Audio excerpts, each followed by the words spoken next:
So welcome. I know we have a lot of students in the room, so I thought I'd share a little bit about my background and how I got into the environmental sciences to start, because it's a little bit of an unusual pathway. So my background is actually in clinical social work. I was a social worker for a decade when I ended up in the Masters of Conservation Medicine program here at Tufts. We're located out on the veterinary campus. This is an interdisciplinary program that uses the One Health framework to analyze various challenges and problems that we're seeing in our world today, from zoonotic disease outbreaks to the human dimensions of conservation medicine problems, et cetera. So as was mentioned, I'm actually one of the core course directors in this program, which is my role here at Tufts currently. I split my time between here in the United Kingdom at the University of Nottingham, where I'm doing a postdoc at the Rights Lab. So we're the first and only anti-slavery research group in the entire world, and we have over 120 faculty members and research fellows and students, et cetera, currently studying all different aspects of modern slavery. So what is modern slavery? I'm going to be talking about it a lot today. It's a contested term. Some of the definitions are actually quite contradictory. There are arguments still going on about how we should be defining it. Should it be defined in legal terms? How do we incorporate survivor voices into these definitions, et cetera? At our lab, we primarily use the Bellagio-Harvard guidelines because it was actually a consensus process of stakeholders, practitioners, scholars, et cetera, who came together and used this definition. The primary elements, though, that we focus on, rather than getting bogged down by definitions, is that there's coercion. Coercion can take the forms of all different things. So when we think of modern slavery, we tend to think of historical slavery, where someone was bought or sold.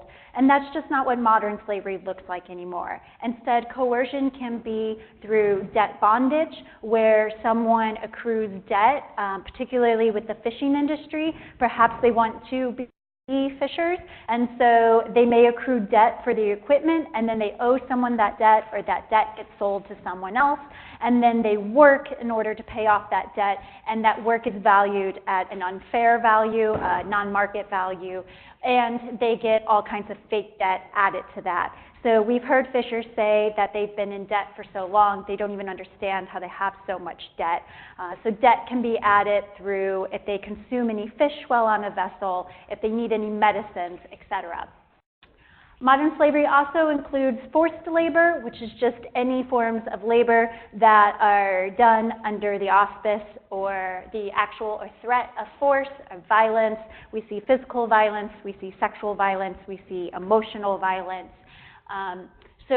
And we have this sort of emerging form of modern slavery in the fishing sector called contract slavery, which is sort of an amalgamation of debt bondage and forced labor, I think, wherein people sign contracts to take the work, and then it's a false contract. They often can't read the contract because it's in a different language than their native language. No one offers to translate it for them.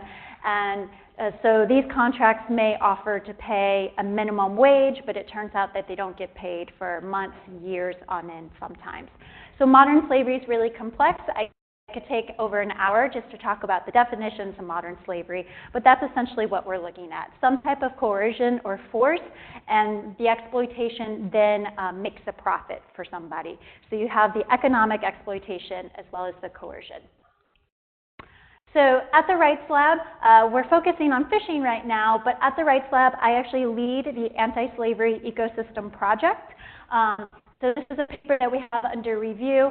I know we have lots of environmental studies students in here. If you're familiar with the planetary boundaries framework that initially came out of the Stockholm Resilience Center, these are 9 planetary boundaries. So we most often talk about climate change, but there are actual other Earth processes that if we violate, we run the risk of throwing Earth into chaos. And so climate change, if you've seen the framework, it's red, we've already violated the boundary, yellow, we're approaching it, and green, we're okay. So climate change and land system change, we're in the yellow, and biogeochemical flows and the biosphere, particularly biodiversity loss, we've exceeded these boundaries. So what the Anti-Slavery Ecosystem Project looks at primarily is this bidirectional connection in between modern slavery and environmental degradation.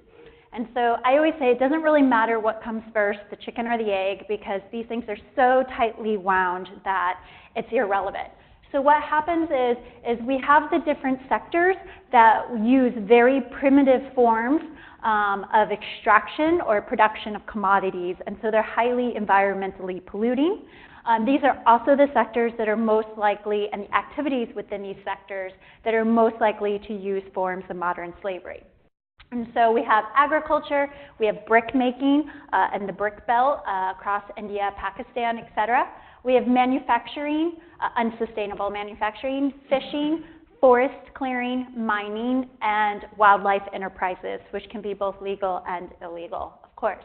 So what happens is in these sectors, we see the use of slavery for these very primitive forms of extraction and production, and so they actually they contribute to the violation of these planetary boundaries.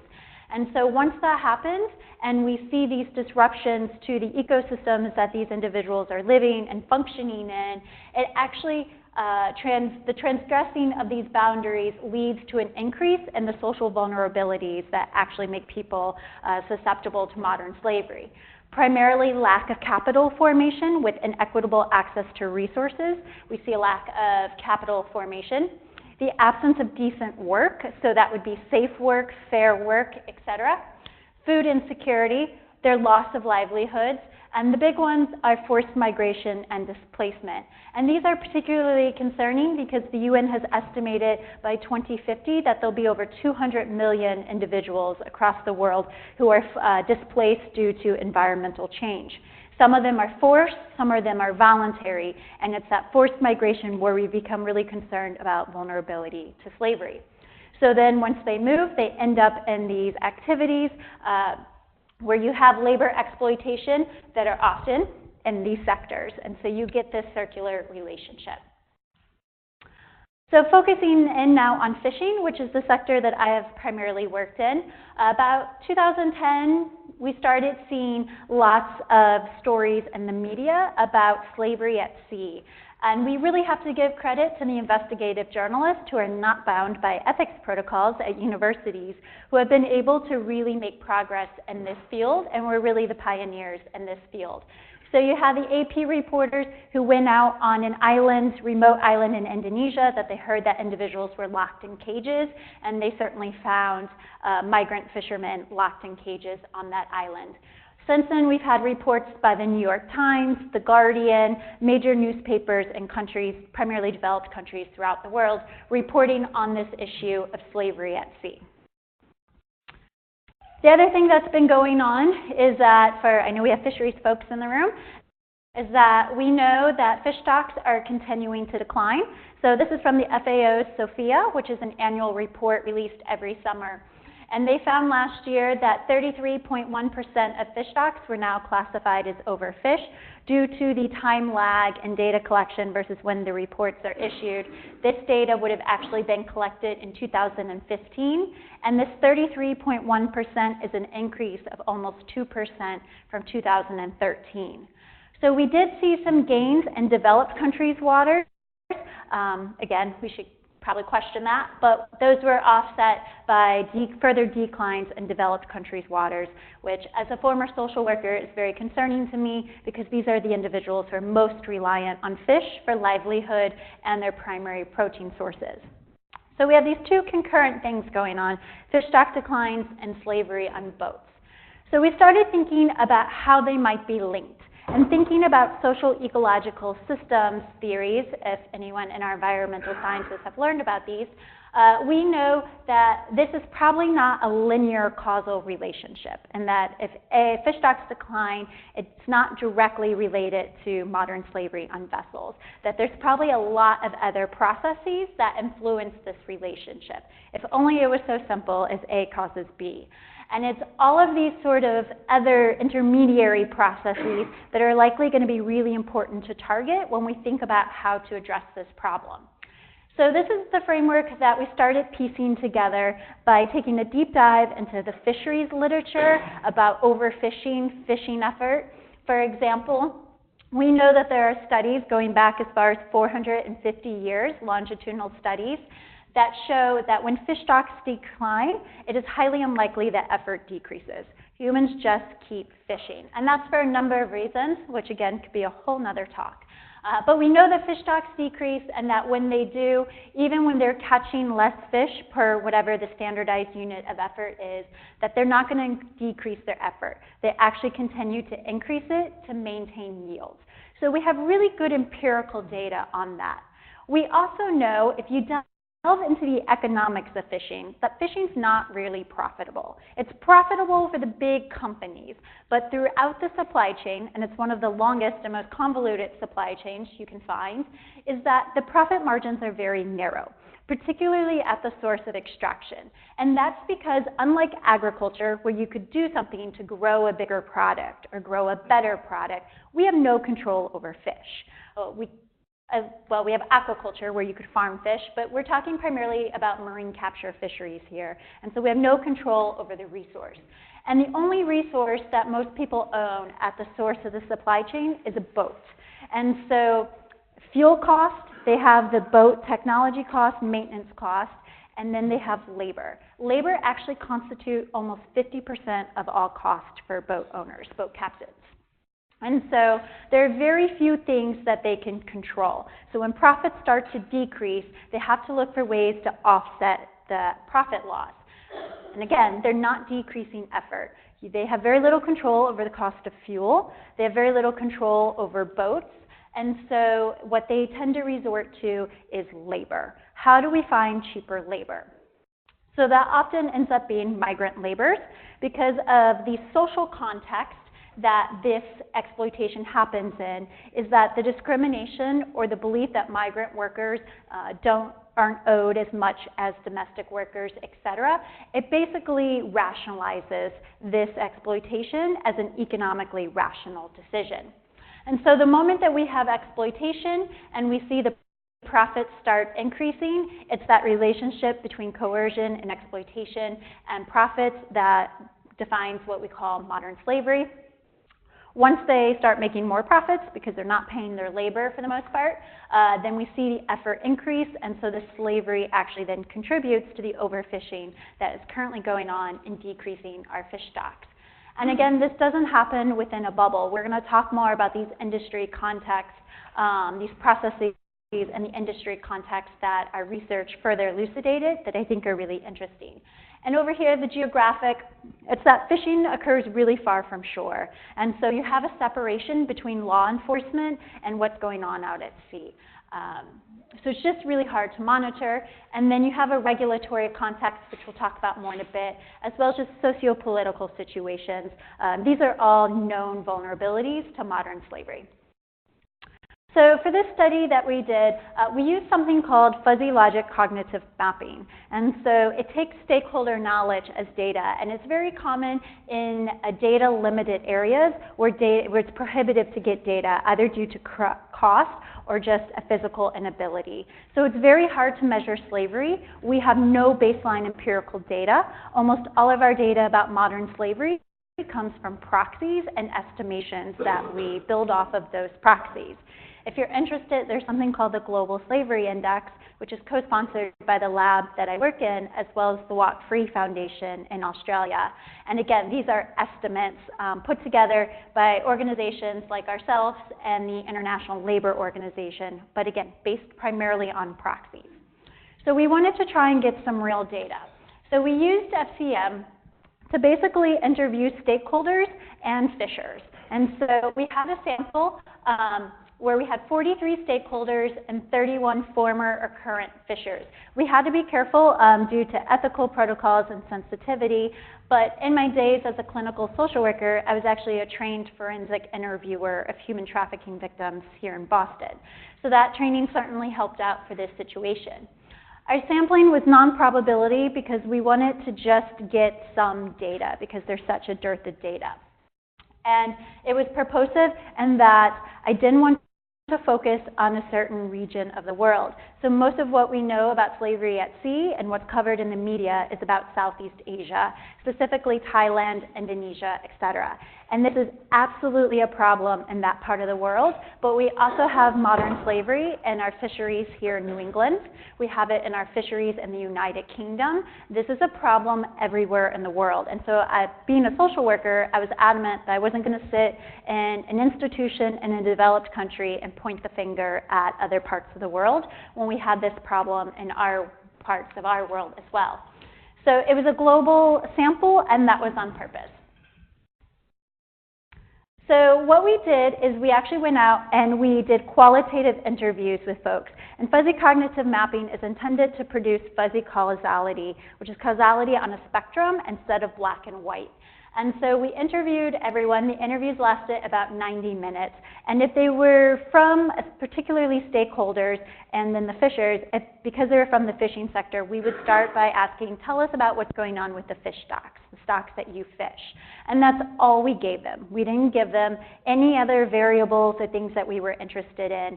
And while they were talking, we would draw a map. So this is a fuzzy cognitive map. And as we were talking, it was iterative, so participants would be like, I want to add this, or I want to take this away, or, ooh, these things are related. And when they told us that something was related, we would ask them how strong. And we asked them to give us a number on a scale, which would allow us to do statistical calculations later. So from a fuzzy cognitive map, you can actually produce something called an adjacency matrix, which is just this table here. And again, what's really important here is that we have some type of numbers, even though it's estimates from our study participants. We have these numbers that we can then do case scenario execution and hypothetical modeling once we've built our system. So we had over 70 of these maps. We ran various statistical analyses on them to see how similar and how different they were in terms of construction, and it turned out that they were very similar. And so because of that, all of them were aggregated into one cumulative map. It's sort of, if you are familiar with qualitative research methods, it's very similar to a grounded theory, just a little bit more of a positivist empirical approach to that. So, from our qualitative data, what we found was that 69 out of 74 of our participants reported substantial increases in the number of victims since 2010. So these were the people who actually identified a relationship between modern slavery and fisheries on the map, and every single one of them reported that they knew of increases. So this is very concerning because right around 2010 is when we started knowing started realizing about the massive stock collapses in the Gulf of Thailand and the Andaman Sea. So it starts looking like this is more than just a synchronous event. And when I ask, because then there's also the question, are we seeing more victims of modern slavery because we're better at identifying it, we're better about asking about it, we believe it exists now? And almost everyone said no. And working in a human rights lab now, I can tell you our biggest challenge is that people still deny that this exists. And so we think that it definitely has something to do with these environmental factors. So we also see it in low and mid-value fish. So we don't typically see it in really high-end, so the really expensive tunas that catch several $1,000s when they're sold in markets isn't where this is happening. But canned white albacore tuna that you would buy at the grocery store, absolutely, the supply chain is laden with forced labor and modern slavery. We also see it on trawlers and longline vessels, so gears aren't necessarily important. On short and long haul, so it happens in territorial waters of countries, and it's also happening on the high seas in international waters. This is a map that shows that 46% of countries in the world with a global coastline have some implication in this process. The original map has so many different colorings that it's impossible to talk about them all. But what happens is some of these countries are implicated because they have modern slavery in their territorial waters. Some are implicated because they are flag states. So if you're not aware, if you own a fishing vessel, you can flag your vessel to any country in the world, is essentially what the law allows. And so what happens is we see people from Russia in the Russian fishing sector, they'll flag their vessel to some small country in South America because it's the country in South America that's responsible for policing that vessel when it's in international waters. Some of these countries are implicated because they're the countries where victims and survivors are most likely to come from, so they all play a part in this process. And you can see that plenty of developed countries have been identified. One of the most famous cases was in New Zealand, when a vessel was primarily a South Korean vessel in New Zealand's territorial waters. It actually sank and some people died, and they did surveys of these folks and identified that these folks were victims of modern slavery. And just because countries weren't implicated doesn't mean that they're clean. It means that we don't know what's going on yet. For example, the Nordic countries, Scandinavian countries are white, not implicated yet. We try to use them as a negative case analysis because we've heard that their fisheries are well managed. And when we got up there, we heard stories about ice-breaking vessels using slavery victims because they're using migrant workers, primarily from Africa, on those vessels. And if it's happening in ice-breaking vessels and on transport ships, my guess is that there could be a problem in their fishing sector as well. So I told you that we asked all these participants to make these maps during their interviews, and then we aggregated them all into one. So this is sort of what the relationship looks like. So again, it's not just direct A causes B, B causes A. It's this very convoluted process or convoluted relationship with lots of processes that are important to try and parse out. So in the middle, we sort of see this relationship which we posited, where overfishing leads to fish stock declines. We have increased effort, narrowing profit margins. So we see forced labor and slavery as a response to that. And then with the increase of labor exploitation, it sort of delays the tipping point of when fishing is not profitable. And so it actually leads to more overfishing. So this is sort of what we were expecting to see. Some qualitative data to back that up. As a result, the tipping point where it becomes uneconomical to fish more is pushed down the track. So you can keep fishing more and longer, so then this modern slavery also contributes to increased fishing pressures, because when your cost per unit effort decreases, you're going to increase your effort even further to make as much money as possible. Slavery functions like a subsidy, which I think is a really important line, because fisheries subsidies are really problematic, and they're a big focus right now, especially in Europe and the World Trade Organization. And the EU just expanded their subsidies rather than decreasing them, and it's a very hot topic in the fisheries. So a part of this process that we started finding really fascinating, which I think is one of the most interesting parts of this study, was down here. So first, we have qualitative data that our interventions to sort of help the issue of fish stock decline, so our environmental interventions, are actually having unintended consequences on forced labor. In that, there are two main things that we heard about. First was marine protected areas, which is creating a large swath of the ocean where activities are limited or ended altogether. And it involves lots of activities, but fishing is always one of the ones that falls under it. So what happens is that we know that marine protected areas can be effective at rebuilding stocks if they are enforced, which is a big if, because it takes a lot of capacity to enforce a marine protected area. What happens is that most marine protected areas are unenforced. And so what we essentially heard was that you now have large swaths of the ocean that are unenforced, and law-abiding vessels have left the area. So you no longer have natural accountability from other captains who might report some type of illicit activities going on out there. So you have no one in the area. You have people already operating outside the law because they're using forced labor in modern slavery. And so even though stocks may not be rebounding because it's an unenforced, there's a perception that stocks are going to be better there, that they're going to be more plentiful, better quality, bigger size, and you have low enforcement. So an activity that was already not very risky, because it's hard to have any enforcement on the high seas, has become even less riskier. The other environmental intervention that we heard a lot about was quotas.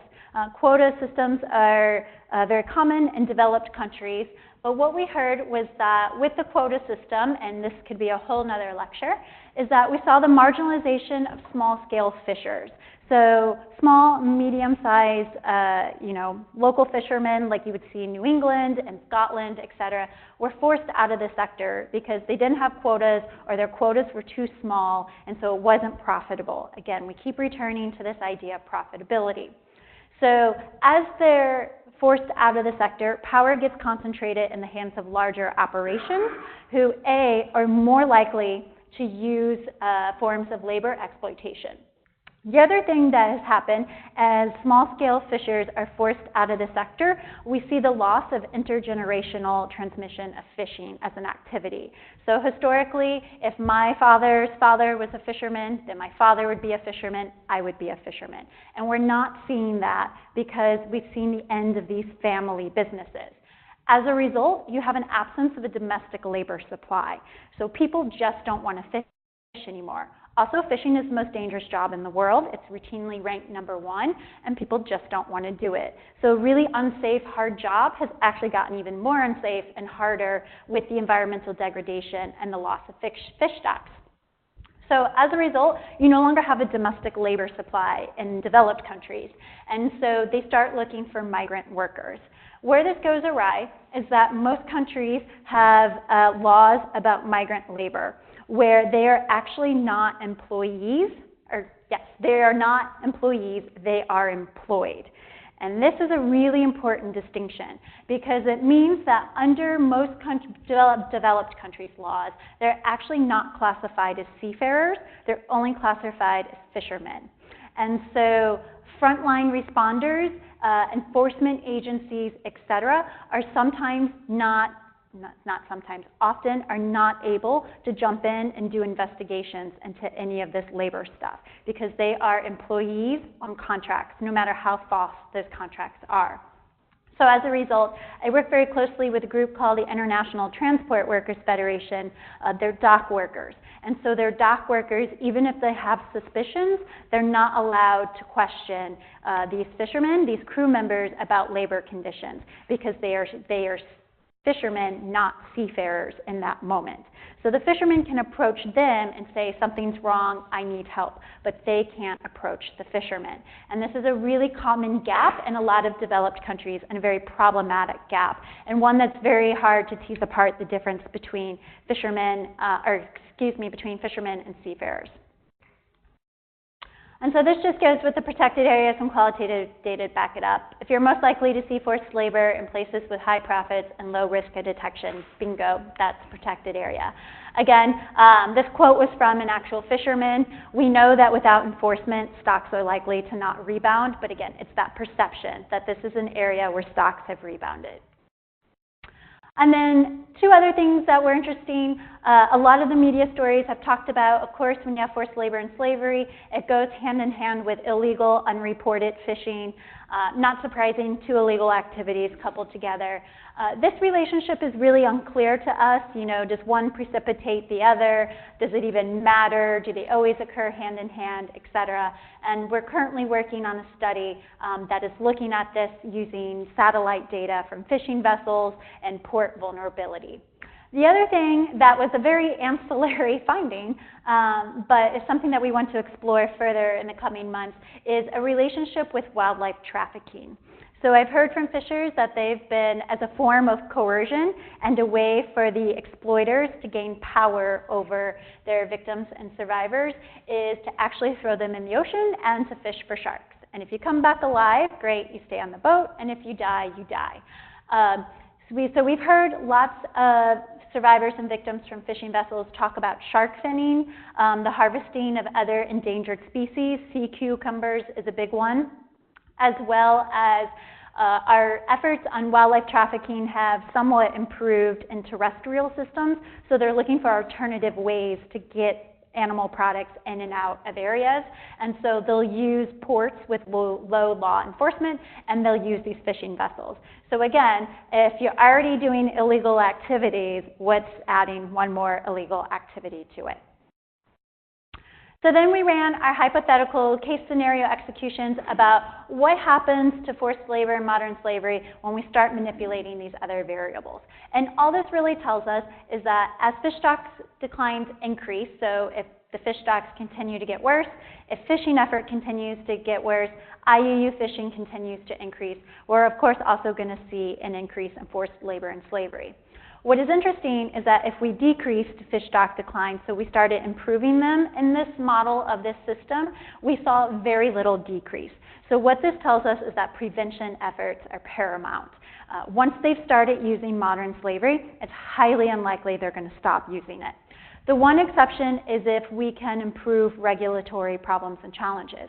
Now, often people look at this as just a labor issue or just an environmental issue.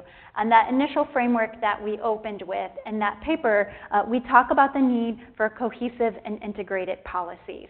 So if you're going to implement some type of environmental protection that is going to increase cost on a boat captain, you better supplement it with some type of labor law. Otherwise, their first instinct is going to be to offset it with labor.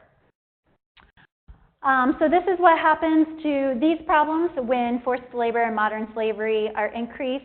So we see a massive increase in IUU. I should have said these run on scales of -2 to 2. So we see a huge increase in illegal fishing, a huge increase in fish stock declines, a huge increase in overfishing, not surprising. The problem with focusing just on this direction of the relationship is that what happens is when environmental or fisheries authorities come into contact with a boat, they're most likely to arrest the crew for illegal fishing, for wildlife trafficking, etc., completely ignoring the labor issues and whether or not they were forced to actually engage in these environmental crimes. We see this issue with enforcement also in the forestry sector, particularly in Brazil. So again, just the need for having integrated, cohesive policies. Actually, in some small island Pacific states, the Marshall Islands, Vanuatu, Micronesia, they've gotten together and they have, on their own initiative, decided to train their marine conservation officers as first responders to forced labor and modern slavery. So when those individuals board a vessel for any type of environmental crime, they're required now to also screen for labor exploitation. The problem with that is that it's tricky because crew, we talked about crew are migrant workers, and so it's highly unlikely that the first line responders are going to speak the language of the crew. So some of our conclusions from this initial study was that fish stocks declines in modern slavery are likely linked. We do have a better understanding, including some new emerging processes and mechanisms that are helping to contribute to this relationship that will be important for further investigation. And it's still difficult to suggest the strength of the relationship. Again, this need for multifaceted interventions, we can't look at these problems in isolation because then what happens is you have these unintended consequences. Still, numerous barriers to estimating forced labor and modern slavery. As a researcher, our biggest ethical dilemma is, what if someone doesn't know that they're a victim or a survivor? So they may meet the ILO criteria, but they don't recognize themselves that way. Is it our responsibility to tell them? Does that mean we shouldn't count them and classify them as this? And the other issue is that the current indicators do not really take into account survivor voices. And I think if we're going to have really reliable measures, we need to integrate survivor voices into those indicators more. Study limitations, so FCM obviously relies on subjective quantification, so it's a starting point, definitely not the ending point. How I conceptualize this problem is that we know very little about it, we have very poor baseline data, and so we're on a spectrum, we're at the far end of the spectrum, it's conceptualization, and we're trying to move towards really good quantification of the problem, and we're taking baby steps that way. The sampling limitations, this -2 to 2 scale is not the most meaningful thing in the world as far as we can tell, and it was cross-sectional, and so time is probably a really relevant variable. So how does the time scale interact with the profit decreases to sort of create a tipping point? So some future projects that we're working on in the Rights Lab around this is this idea of our environmental policies contributing to it. So we're trying to do some secondary analyses of data in areas with MPAs right now. Still trying to understand the relationship between illegal fishing and forced labor, modern slavery. At this point, I don't know if we need to really understand the relationship, but more if they're so tightly co-occurring, how can we use that to our benefit for both the environment and for the crew members? clarifying the role of forced labor in wildlife crimes, since that was a surprise emergence, and just in terms of slavery, moving towards primary data and away from proxies in terms of analyzing this relationship. In terms of modern slavery, we often talk about the 4 Ps, so prevention, protection, prosecution, and partnerships. And people always ask, what can I do? And the primary thing that people want to know is, what fish can I or can I not buy? And that's a really hard question, and one that I'm often a little resistant to answering. One of the reasons I'm resistant is the fish that we know the most about is actually your low-cost tunas, so your white albacore tunas. And my big concern as a former social worker is that it's actually primarily low-income people in developed countries who eat that fish, because it is very inexpensive and very nutritious. So anyone who's interested in food justice issues and the environmental studies, my concern is, if we start talking only about canned tuna, do we start blaming low-income people for this problem, which they're not contributing to this problem. So prevention is utmost important. As we saw in our case scenario executions, prevention is paramount, because once they start, they're not going to stop. I think the primary mode of prevention needs to be better integrated policies and better enforcement of those policies.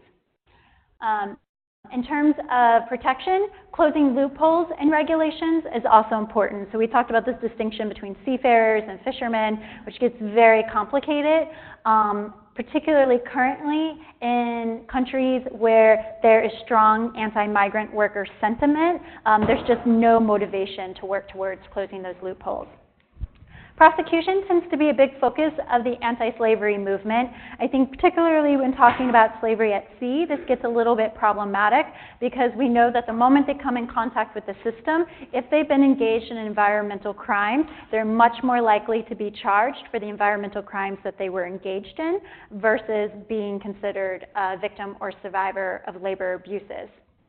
And so thinking about how can we work on prosecutorial systems, and part of the reason why we see that dynamic is also, again, because of anti-migrant worker sentiment that we see in a lot of countries.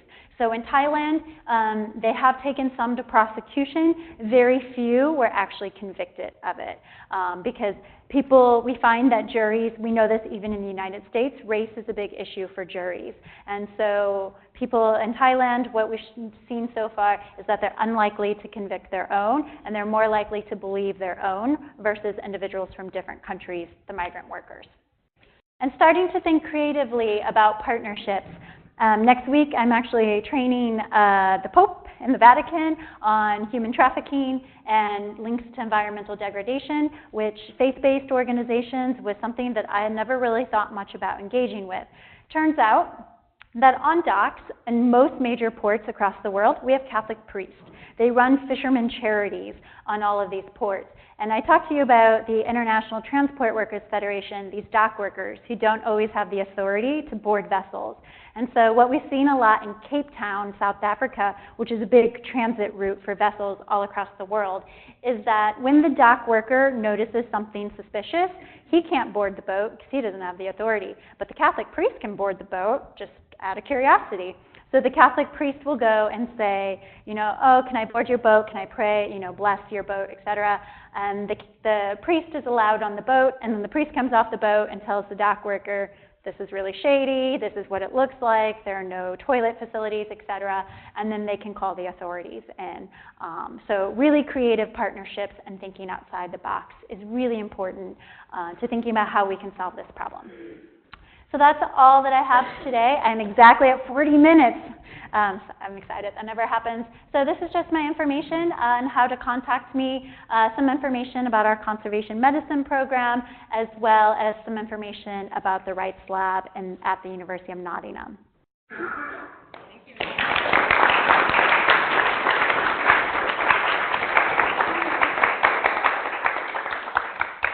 Thank you for this fascinating talk. I think we could have listened for another 40 minutes. Do we have questions? Wow, just really, really interesting. And I have one question I'm just dying to know the answer to, and then something else that just has more to do with your methods, boring academic stuff, but I'm dying to know how you were able to talk to these folks. You know, they're in this very dangerous situation. You talked about Zoom interviews. I'm trying to imagine how you set up a Zoom interview with somebody who's under those circumstances, and the ethical concerns that you have. Are you worried that they're going to get in trouble? They're already in a very difficult, so I'm just so curious about that. Yeah, so again, half of our sample was stakeholders who primarily worked in small local NGOs. The advantage of being a social worker and coming from a human rights lab gives us some credence with these very small local NGOs. I also have very good relationships with the large-scale NGOs like Humanity United, Freedom Fund, and so they gave us access to these really local organizations. So how we gained access to fishermen was either through those organizations, so they had already come forward for help or for services, but that biased our sample a little bit. So what we also did was on the fishery side of things, when we were looking for stakeholder organizations, we looked for organizations that had former fishermen on their boards, and so some of our fishers were also former fishermen. Around the ethics stuff, we had to say that we weren't specifically targeting victims of modern slavery. We were more engaging stakeholders and used the word stakeholder loosely. But again, I am actually trained as a forensic interviewer of human trafficking victims and did that. I primarily worked with children who were sex trafficked into the US, but that was part of my clinical social worker training and a training that I've maintained, which also helps with ethics protocols. Wonderful. So the disparate career sort of helped there and the crazy background. Absolutely. I just love these methods, and something you kind of kept coming back to a perceived weakness of the methods, which I think is something that's at some point everyone got on board with the idea of quantitative is better. But I actually think your methods are better than quantitative. We got into trouble with quotas because of the over quantification of quota data without any subjective understanding, without any qualitative understanding. I shouldn't say any, without enough qualitative understanding.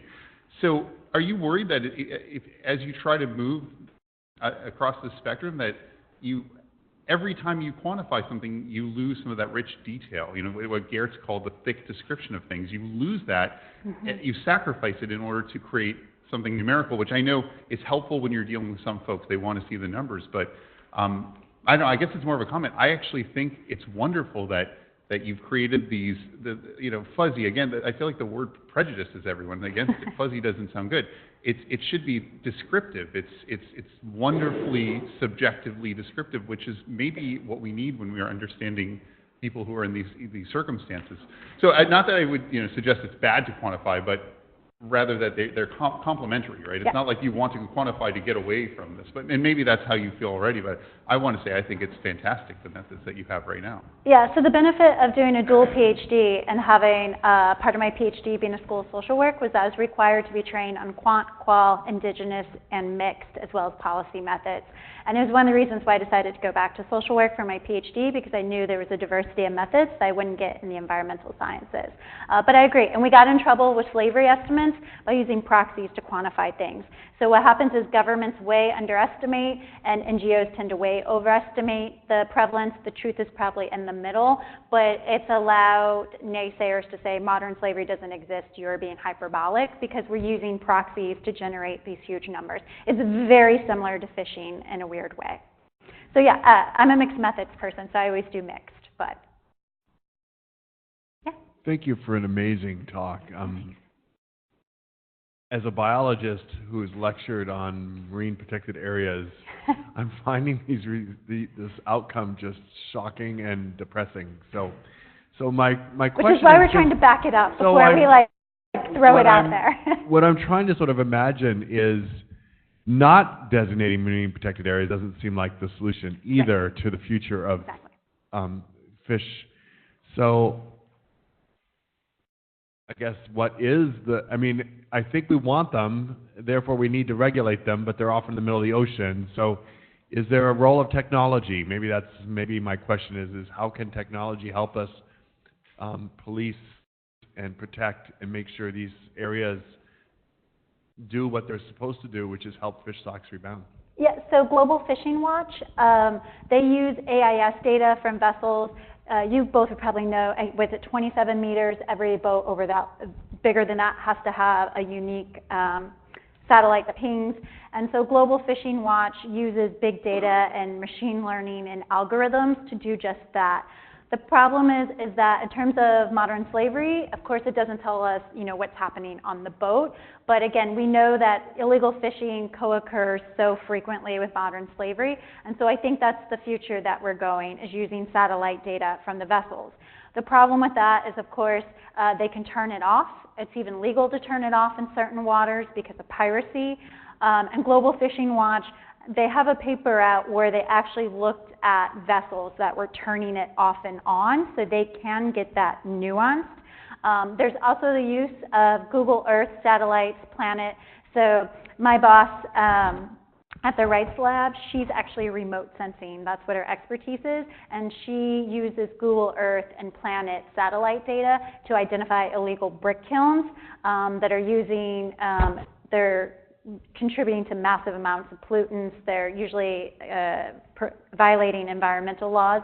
And then what happens is once she can identify these areas with her satellites, we work with journalists and on-the-ground NGOs who then send folks in to start screening. And so I would imagine it would be something very similar with fishing.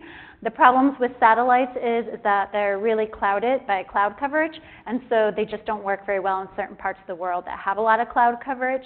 And the AIS data, again, the vessels just never have it on.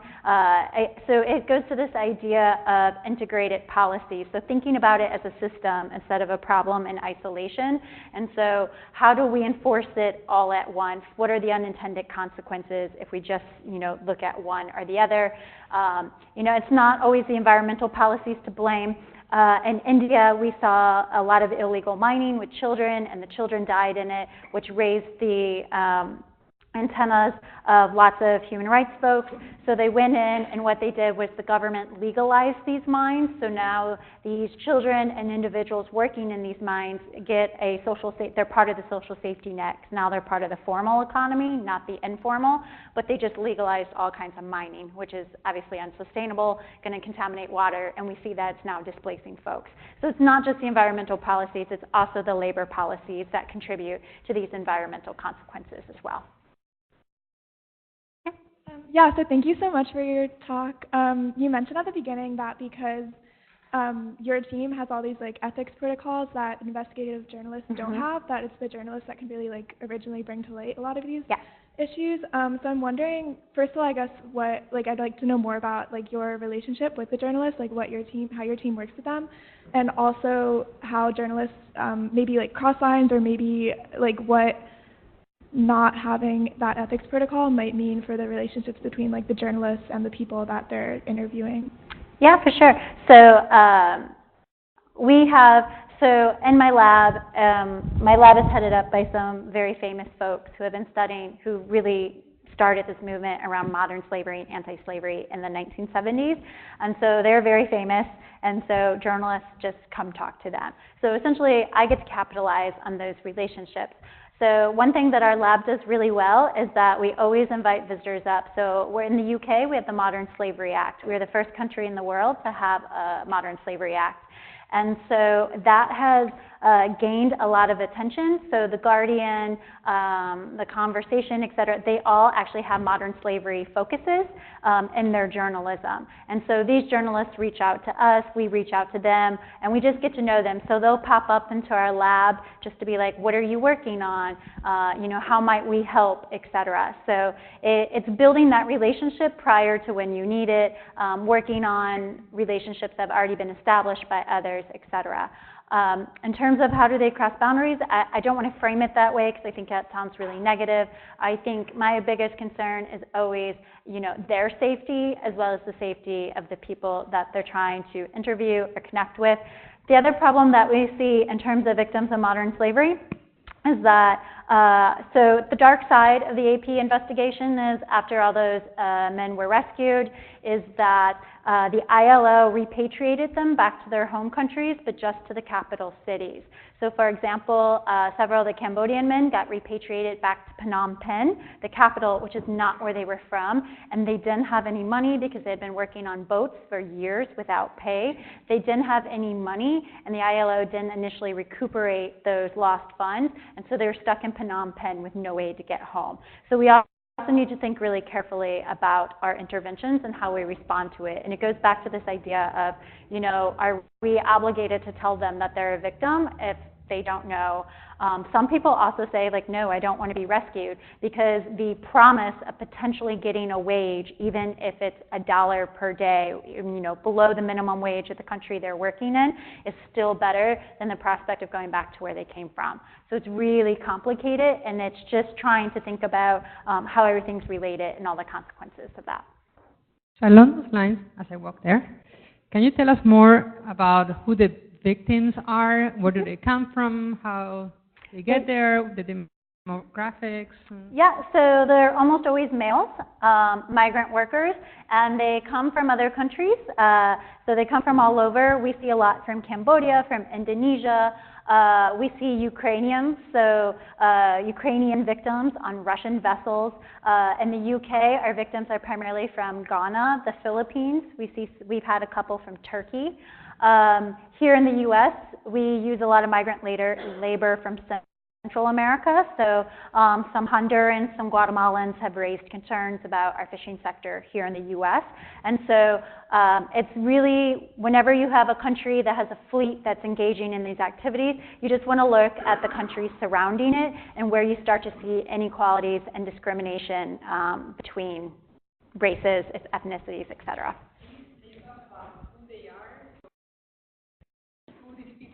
How do they end up becoming victims?